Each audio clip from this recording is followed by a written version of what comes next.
Hello everyone, আসসালামু আলাইকুম। একেবারে লাগেজ নিয়ে চলে আসলাম। আর কেন চলে আসছি দেখিয়ে বুঝতে পারছেন। তো ঈদ করতে আমরা সবাই চলে যাচ্ছি আমার শ্বশুরবাড়ি মাদারীপুরে। আর যাওয়ার আগে ঘরের অবস্থাটা একটু দেখিয়ে দিচ্ছি, একেবারে নাজেহাল। বাসায় তো প্রচুর পরিমাণ কাজ করেছিলাম, ঘরটা ক্লিন করেছিলাম, কিন্তু কোথাও যেতে হলে ঘরের একই অবস্থা সবার বাসেই হয়, যেটা আমার হয়েছে। তো এই যে আমরা এখন বের হয়ে যাচ্ছি।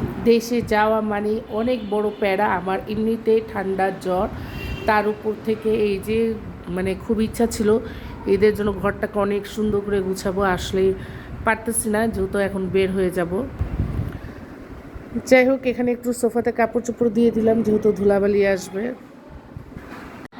বলতে বলতেই চলে আসছি আমার শ্বশুরবাড়িতে। আর দেখতেই পাচ্ছেন কতগুলা মিষ্টি কুমড়া, আর এগুলো সবই আমার শাশুড়ি লাগিয়েছিল বীজ দিয়ে।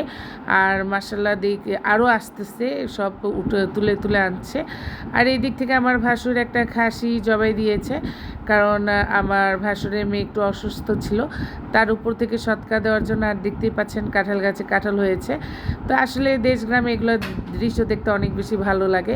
আর এই যে একটা পর একটা কুমড়া চলে আসছে। এক একটা কুমড়া ওয়েট ছিল 8 কেজি, কোনোটা 7 কেজি। আর এগুলো সব ঘরের ভিতরে এনে রাখা হচ্ছে। আর এখানে ছাগল ছোলার ডান আর একটু বাকি আছে। আর ছাগলের মাংস কাটাকাটি করা হবে। তো আমার এখানে আসার পরে অনেক বেশি কাজ ছিল, সেগুলো আমি আস্তে আস্তে করছি, একটু ভিডিও করছি। আর আমার ছেলেরা তো পানি দেখে অস্থির হয়ে গিয়েছে, আম্মু পুকুরে নামবো পুকুরে নামবো। তোর বড় আব্বুর সাথে পুকুরে নেমেছিল, কিন্তু তার নিজের বাবা ছাড়া একেবারেই নামতে চাচ্ছে না। আর পুকুরের চারপাশে দেখতেই পাচ্ছেন সবুজে গাছে ভরা, আর কত সুন্দর লাগছে।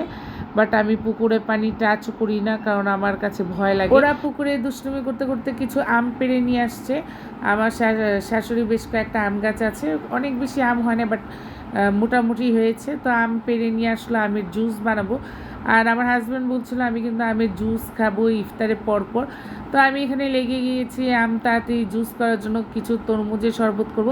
তো আমার হাজব্যান্ড হেল্প করছে, আমাকে বলছে আমি আমগুলো ছুলে দিই, তুমি একটু ব্লান্ডার করবে। যাই হোক, দেশে তো কারেন্টের প্রবলেম হয়, আমি আর সেই দিনের কোনো ভিডিও করতে পারি না। এটা ছিল ঈদের দিন সকালবেলার ভিডিও। আর এইদিকে একেবারে আমার শ্বশুর গরু দুধটা দুয়ায় নিয়ে আসছে, আমি এখানে সেমাই বানিয়ে ফেললাম। আর এই যে লুচি পুরি বানাচ্ছি। আর আমার ছেলে চলে গিয়েছে পুকুরে গোসল করার জন্য তার ভাইকে নিয়ে। তা আমি বলছিলাম যে তাড়াতাড়ি তোমরা বের হয়ে আসো, আমি কিন্তু এখানে একেবারে ফুলকো লুচি আর সেমাই রান্না করেছি। তারপরে ওরা ঈদের নামাজ পড়তে যাবে। অনেক ভিডিও আমি করতে পারছিলাম না, যেহেতু একটু রান্নাবান্নার কাজও করছিলাম। আর আমার ছেলেদেরকে দেখেন, ওরা পানি থেকে কোনোভাবেই উঠতে চাচ্ছে না। যাই হোক, সকালবেলা সবাইকে লুচি সেমাই নাস্তা খাওয়ায় এখন আমি রেডি হয়ে গিয়েছি বাইরে যাওয়ার জন্য। তো চলে আসছি বড় আপার বাসায়। আর এদিকে বড় আপার ছেলের বউ মারুফা খুবই মজার নবাবী সেমাই বানিয়েছে। আমার তো প্রচণ্ড ক্ষুধা ছিল, যেহেতু আমি বড় আপার বাসায় গিয়ে খাবো, তাই এখানে আমি খেতে বসে গিয়েছি আর একটু একটু করে ভিডিও করছি। আর রান্নাটা আসলেই খুবই মজার ছিল। আর সে হালিম বানিয়েছে, হালিমও অনেক বেশি মজার ছিল, নুডলস অনেক বেশি মজার ছিল। আসলে ওর হাতে প্রত্যেকটা খাবারই খুব মজা লাগছিল, আমি একেবারে পেট ভরে খেয়েছি। পরে আমি বড় আপার বাসায় নাস্তা খেয়ে রাতে খাওয়া দাওয়া করে চলে আসছি, যেহেতু পরের দিন আমাদের বাসায় অনেক গেস্ট আসবে আর সব রান্না আমাকে করতে হবে। বাট দুলাভাই আসতে দিচ্ছিল না, তারপরও খুব জোর করে চলে আসছি রাতে 12টার কাছাকাছি। এটা হচ্ছে পরের দিনই ভিডিও, আমি 2-3 দিনের ভিডিও একটু একটু করেই একসাথে করেছি। আমি রান্না আরম্ভ করে দিলাম মেহমানদের জন্য। আর প্রথমে গরুর মাংসটা, আজকে আমি এখানে বসে গরু মাংস ভুনা করতেছি আমার শ্বশুরবাড়িতে। আসসালামু আলাইকুম। আর এই লাকড়ি চুলার প্রথম রান্না, ভালোই লাগছে। তো আপনাদেরকেও দেখাই। আর লাকড়ি চুলার রান্না অনেক বেশি মজা হয়। আর আমি যেহেতু গরু মাংস রাঁধছি, আই হোপ মজা হবে, জানি না। তারপরেও আমার শ্বশুরবাড়িতে ঝাল সবাই খুবই কম খায়, চেষ্টা করছি ভালো করে রান্না করার জন্য, বাট আই ডোন্ট নো, খুব ভয় ভয় রাঁধতেছি। আজকে বাসায় অনেক মেহমান আসবে, আর ভাবি আছে, ভাবি কাজ করছে, রান্না করছে, সবাই মিলে রান্নাবান্না করছি। আর লাকড়ি চুলাতে রান্না, এই যে দেখতেই পাচ্ছেন এত বেশি গরম লাগছিল। যাই হোক, আমার শ্বশুরবাড়িতে এই লাকড়ি চুলার রান্নার জায়গা তো একটা ফ্যান লাগানো আছে, যার কারণে একটু গরমটা কম লাগছিল। তাও এই যে লাকড়ি গরমগুলা খুবই অস্থির হয়ে যাচ্ছিলাম। তো গরু মাংসটা ঝাল কম হয়েছে, বাট অনেক বেশি মজা হয়েছিল। চিকেনটাও মজা হয়েছিল। সব কিছু মাথায় রেখে রান্না করতে হয়, যেহেতু ঝাল টোটালি চলবে না, আর আমি হচ্ছে স্পাইসি লাভার, বাট আমি একেবারেই ঝাল দিই নেই। আর এখানে চিকেনগুলো ভাজছি একদিক থেকে, আরেক দিক থেকে মাছ ভাজতে হবে, করলা ভাজি করতে হবে।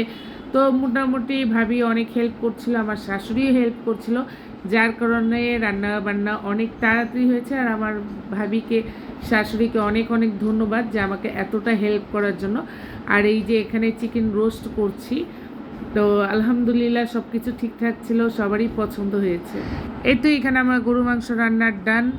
তারপরে এই যে একটু দেখিয়ে দিচ্ছি, এদিক থেকে মোটামুটি রান্না কমপ্লিট করার পরেই সব মেহমান চলে আসছে। আরও কিছু রান্না করা হয়েছে, কিন্তু সবগুলো ভিডিও করা যাচ্ছে না, যেহেতু গেস্ট চলে আসছে একটার পর একটা, আর আমি একটু ব্যস্ত হয়ে গিয়ে গেস্ট আসছিল, তারপর গিয়ে যতটুকু পারলাম শেয়ার করলাম। আমার রান্না আপনাদের কাছে কেমন লেগেছে অবশ্যই আমাকে কমেন্টস করে জানাবেন। তো আজকে ভিডিওটা অনেক বেশি বড় হয়ে যাচ্ছে, তাই আমি ভিডিওটা আজকে এখানেই শেষ করব। সবাইকে ঈদ মোবারক। ভালো লাগলে অবশ্যই একটা লাইক আর সাবস্ক্রাইব করবেন। তো আজকের জন্য এখানেই বিদায়। আল্লাহ হাফিজ। আসসালামু আলাইকুম।